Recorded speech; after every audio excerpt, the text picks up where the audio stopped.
Aujourd'hui, il y a beaucoup de mises à jour intéressantes depuis la direction de Koursk. Ici, les forces nord-coréennes, avec une mauvaise coordination, une barrière linguistique paralysante et une totale impréparation pour la guerre moderne, voient leurs attaques incessantes risquer de s'effondrer, signalant un revers majeur pour les plans russes sur ce front.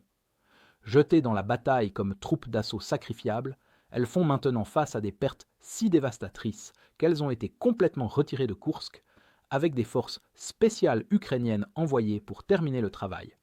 Les commandants russes avaient prévu d'utiliser les soldats nord-coréens pour percer le saillant ukrainien de Koursk. Avec les Russes à court de main-d'œuvre, utiliser les soldats nord-coréens permettrait de préserver leurs forces pour une poussée finale afin de revendiquer la victoire pour eux-mêmes. Pour y parvenir, les forces nord-coréennes étaient déployées en tant qu'avant-garde de chaque assaut, initiant le combat en premier et formant les vagues principales de chaque assaut destinées à épuiser les défenses ukrainiennes.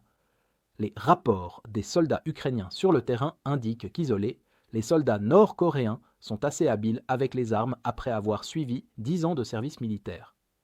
Fait intéressant, de nouvelles images de combattants ukrainiens ont également révélé que les soldats nord-coréens étaient mieux armés que les soldats russes, utilisant de nouveaux fusils d'assaut AK-12 russes, des viseurs thermiques et des télémètres laser. Cependant, malgré l'entraînement intensif et la discipline des soldats nord-coréens individuels, l'isolement de la Corée du Nord du reste du monde a empêché leur armée de s'adapter à la réalité de la guerre moderne, les rendant extrêmement vulnérables en tant qu'unité dans son ensemble.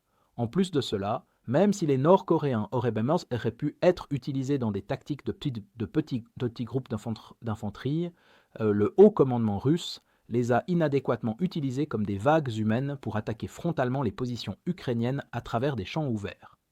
De plus, les Nord-Coréens ont souffert d'un manque de cohésion avec les unités russes en raison de la barrière linguistique, combinée à des tactiques différentes de celles des Russes, les empêchant de recevoir un soutien d'artillerie et de véhicules blindés adéquats de la part des Russes.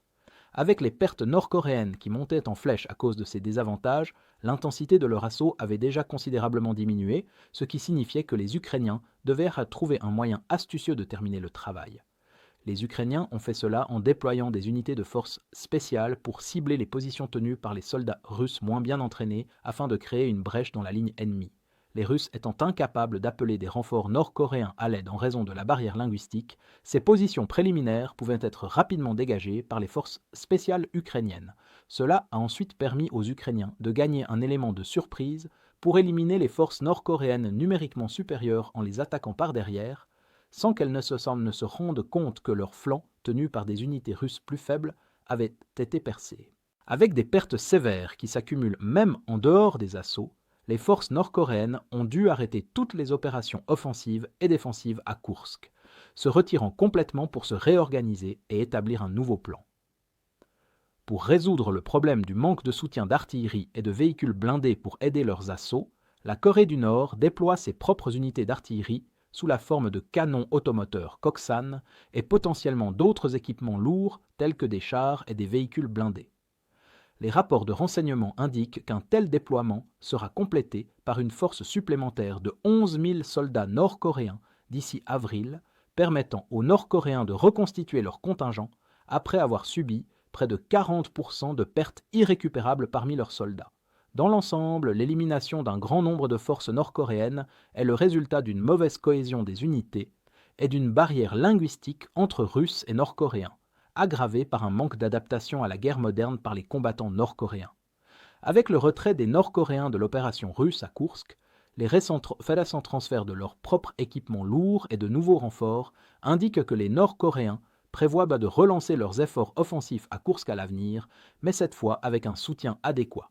Cependant, en raison de la gravité des pertes nord-coréennes, cette période de réorganisation prendra au moins plusieurs mois pour être menée correctement, avec tout réengagement des forces plus tôt, risquant de mener à une catastrophe similaire à celle d'avant. Si vous êtes contre l'invasion de l'Ukraine et que vous souhaitez soutenir le travail que je fais, pensez à vous abonner à notre site d'actualité indépendant. Vous y trouverez nos analyses stratégiques exclusives, des aperçus complets de tous les fronts et des vidéos d'analyse tactique régulières. En vous abonnant, vous montrerez non seulement votre soutien à cette chaîne, mais vous aiderez également à défendre le journalisme indépendant. Le lien vers notre site est dans la description. Merci d'avoir regardé ce reportage et je remercie tous ceux qui ont décidé de nous rejoindre.